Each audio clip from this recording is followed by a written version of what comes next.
The most bizarre case of a twin connection in history. June and Jennifer are widely known as the silent twins because for their entire childhoods and into their adulthoods, they refused to speak to anyone but each other. The girls developed their own language, would only spend time with each other and lock themselves away in their room for hours.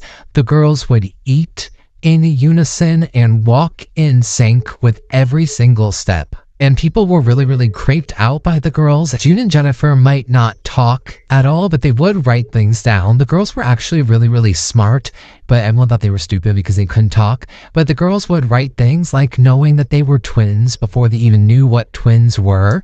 And for as long as they remembered, they felt like they were one person had been split into two. They wrote saying that they wanted to be separated because they felt like that was the only way that they could live normal lives. But despite wanting to be separated, once the girls were eventually actually split apart from each other, the girls wouldn't eat, they wouldn't sleep. They were like in a catatonic state, completely unresponsive until they were reunited together. And at that point, the girls started to think that maybe they could only live a normal, good life if the other one died. In the girls' teenage years, they became very depressed and angry, and they took their frustrations out by committing a series of crimes, including burning down a store in their town. So not only have these girls been really creepy since they were kids, but now they're literally burning things down. So people were extremely concerned about the twins. In prison, the girls were put into the same cell, but they would fight so viciously because honestly at this point they kind of hated each other.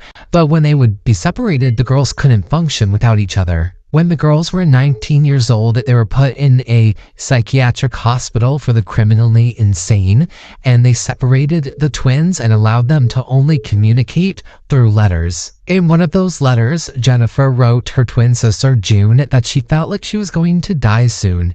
And after 10 years in the psychiatric hospital, Jennifer suddenly got very sick and then passed away of natural causes at the very young age of 29 years old. And miraculously, after Jennifer passed away, June broke out of this trance that she had been in with her twin her entire life. Out of nowhere, she could live that normal, good life that the girls always wanted for each other. She could speak and act normal. I hate to say normal, but she was out of nowhere. And she was even released from the psychiatric hospital only 1 year later. Today, June is in her 60s, and she honestly doesn't even have answers for what this odd phenomenon that her and her sister were in, but she feels like she's currently living life for both her and her twin sister. But to this day, people are still asking questions about the silent twins. What do you think is the explanation behind the silent twins? Do you think that they were cursed? Or do you think they were one soul in two bodies? Or do you think it had something to do with reincarnation? Or do you think it's easily explained by just a really toxic relationship? Let me know in the comments.